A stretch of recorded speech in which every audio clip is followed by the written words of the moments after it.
We arrive into existence without selecting any conditions: family, social context, culture, or epoch. Those variables shape our starting point, yet none originally consented and none guarantee value or purpose. Our emergence into consciousness compels us to face the question of why without an automatic answer. Here is the root of the existential challenge. Jean-Paul Sartre declared, "Existence precedes essence. No predetermined function, no ideal form. You are not assigned meaning. You construct it." That premise has consequences. Freedom is an inescapable fact, not a privilege but a condition. You cannot avoid shaping your life. If all meaning is self-authored, then the alternative is nihilism. Friedrich Nietzsche noted that when traditional substrates collapse, religion, community, ideology, a vacuum appears. His statement, "God is dead," does not celebrate liberation. It diagnoses the disorientation that follows. If values collapse, must we accept nothingness as the only honest stance? Albert Camus framed this as the absurd, humanity's search for coherence in an uncaring universe. His reflection on Sisyphus emphasizes a confrontation with absurdity. When meaning fails to emerge from the cosmos, meaning must emerge from the conflict itself, not from answers, but from the refusal to settle. Thinkers tend to shift between two extremes, realism and idealism.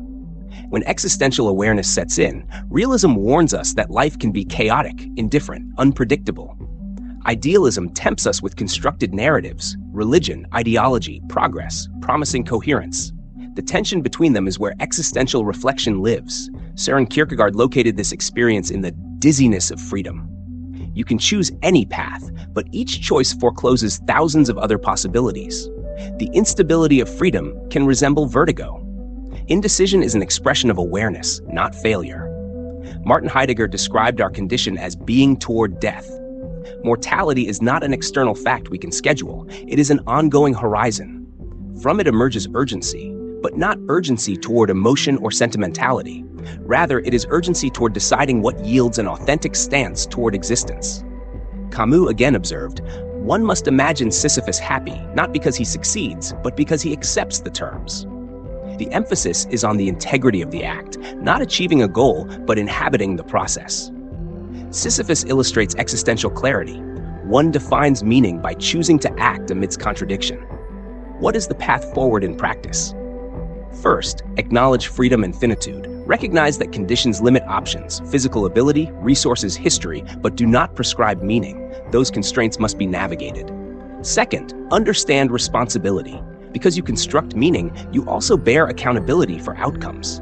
Sartre emphasized bad faith, denying freedom by pretending you didn't choose.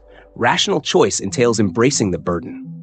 Third, avoid nihilism by constructing provisional values. Nietzsche's Übermensch is not a person but an activity, the ongoing overcoming of old values to establish new ones. Values are not absolutes, they are tasks. You question, discard, architect again. Fourth, consider ethics. Philosophers such as Simone de Beauvoir and Emmanuel Levinas emphasize the relational dimension. Constructing meaning occurs in relation to others. Interaction topics are not sentimental support, but zones of mutual constraint, co-agency, and shared authorship of meaning. Fifth, maintain reflective equilibrium. Draw from Stoicism. Epictetus advised examining impressions before responding. Marcus Aurelius encouraged monitoring one's rational mind. Reflection is not emotional, but a calibration of purpose.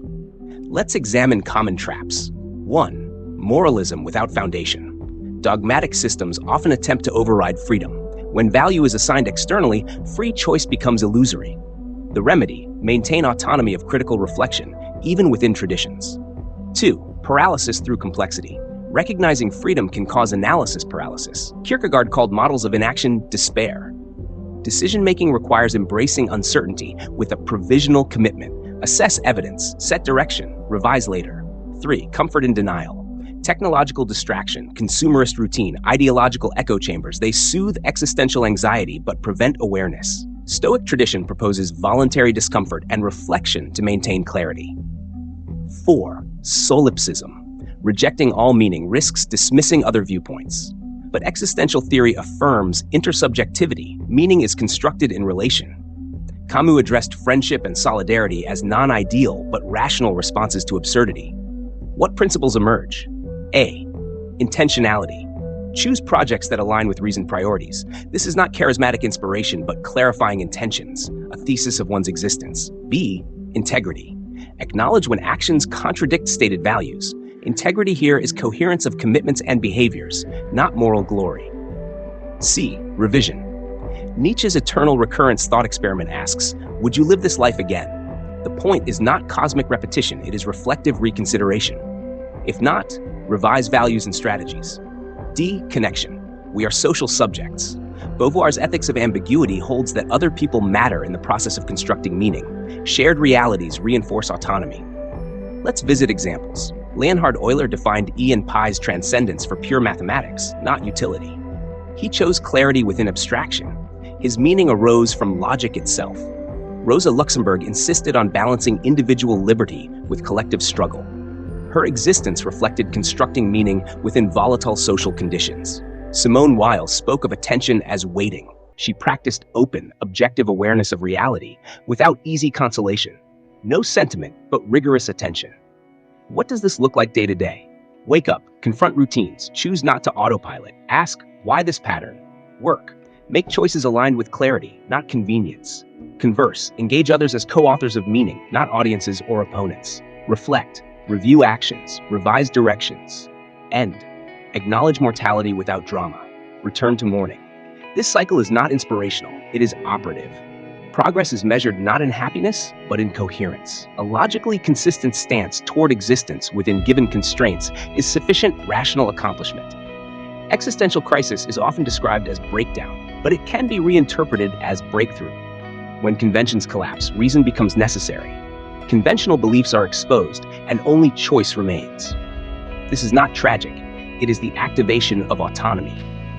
In philosophical terms, the crisis is the emergence of a subject. Subject, not in the sense of egoistic self-regard, but as a locus of responsibility, freedom, and reflective action. What does the conclusion look like?